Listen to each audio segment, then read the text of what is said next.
Hi students. Last week எல்லா கிளாஸ்லயும் நம்ம Cartesian product னா என்னன்னு பார்த்தோம். Now we are going to see what a relation is. Relations னா என்னன்னு பார்க்க போறோம். இப்போ let us recall what a Cartesian product is. Let this be set A and this be set B. The elements in set A are let X, Y and Z, and the elements of set B are M, N. Okay, you all know how to write a Cartesian product. Now let us write A cross B. So A cross B ங்கிற elementsல இருக்கக்கூடிய elements X, M, X, N. Then Y, M and Y, N. Next Z, M and Z, so you all know these are the elements of A cross B. That is Cartesian product of the sets A and B. இப்போ we have to see what a relation is. Now you all take page number 7 in your book. Let us read what a relation is. Relation of a definition.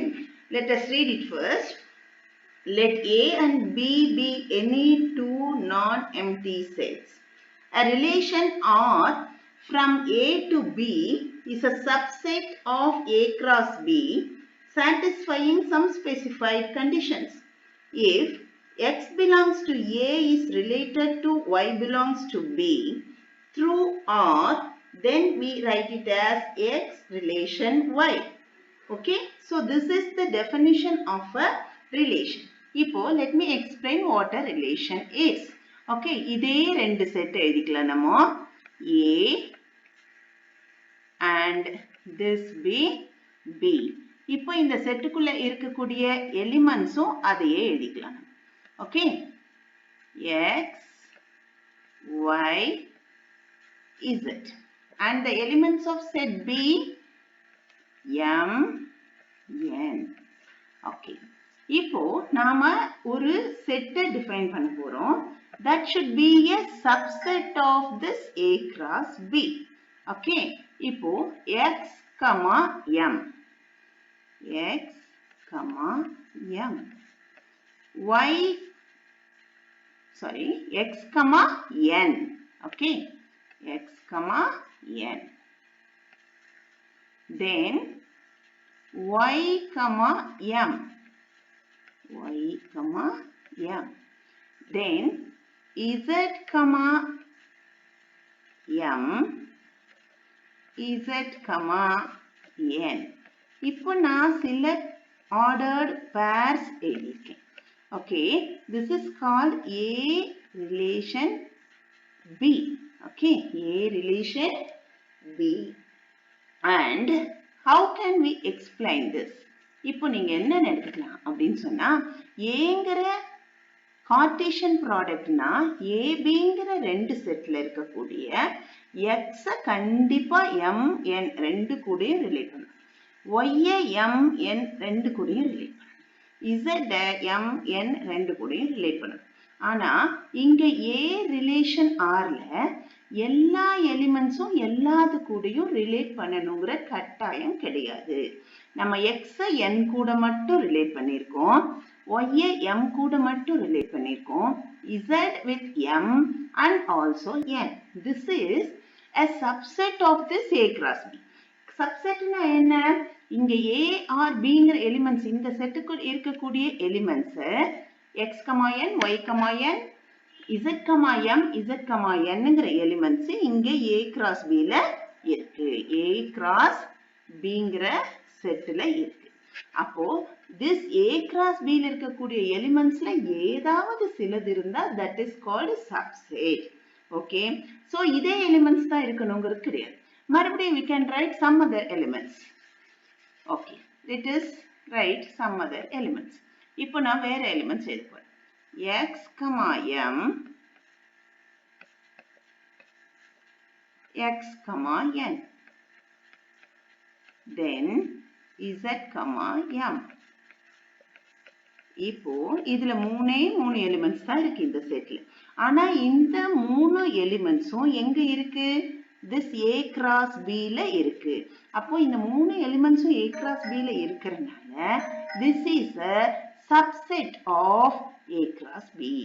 Okay, so இந்த மாதிரி a cross b ல இருக்கக்கூடிய எல்லா எலிமெண்ட்ஸும் இல்லாம ஏதாவது சில elements இருக்கக்கூடிய Cartesian product மாதிரி இருக்கிறது we tell them as relation. Okay, இது உனக்கு இன்னும் நல்லா புரியணும் அப்படின்னு சொன்னா let me tell another example. இப்போ அன்னைக்கே நான் சொன்ன மாதிரி A, B ன்னு ரெண்டு பேரு தமிழ், இங்கிலீஷ், மேத்ஸ்,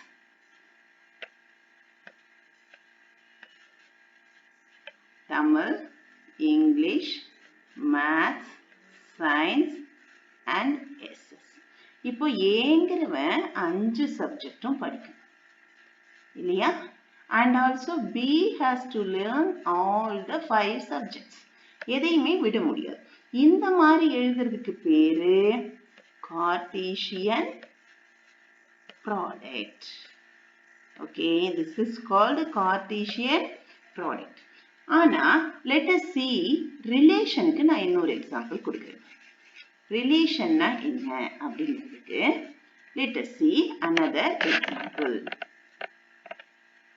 இங்க A, B, C இந்த செட்ல X, Y, Z.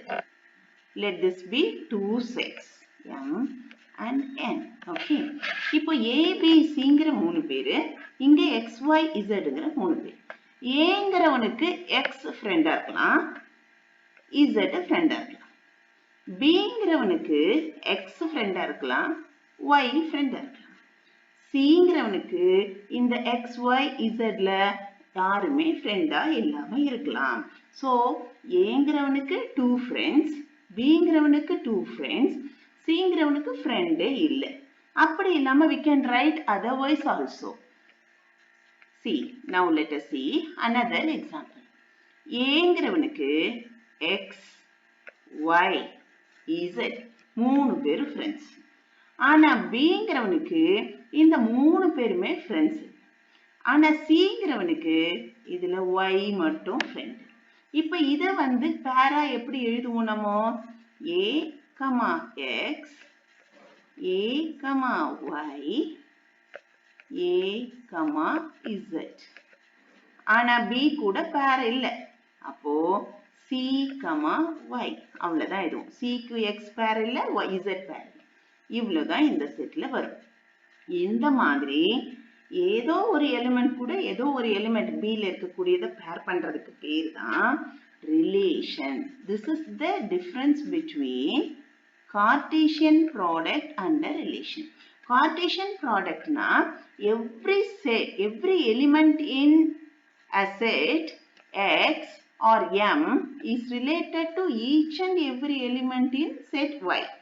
Ana relation na every element need not be related to all the elements in other set. So this is called a relation. Okay, so இந்த ரிலேஷன்ங்கிறது Cartesian product ஓட ஒரு subset. Do you all understand? இப்போ M, Nக்கு Cartesian product எழுதுறோம்னு வெச்சுக்கோ. Supposing this M, N அப்படிங்கிற ரெண்டு set உடைய Cartesian product என்னன்னு எழுதுவீங்க? These M and N. M and N ஓட Cartesian product. M cross N. எழுதுனா, what will we write? A, X, A, Y, A, Z. Then B, X, B, Y, P, Z. Then C, C comma X, C comma Y and C comma Z. So this is the Cartesian product of these two sets M and N. ஆனா நாம இப்போ ரிலேஷன்ல என்ன எழுதியிருக்கோம்? Only 4 elements AX, AY, AZ, CY. So this AX, AY and AZ are the elements in M cross N. AX, AY, AZ and CY. இந்த 4 elements தான் இதுல இருக்கு. So this is a subset of this A cross B. Now do you understand what a relation is? Okay. Let us see what are the conditions for a relation and what is the domain, codomain, etc. in the next class.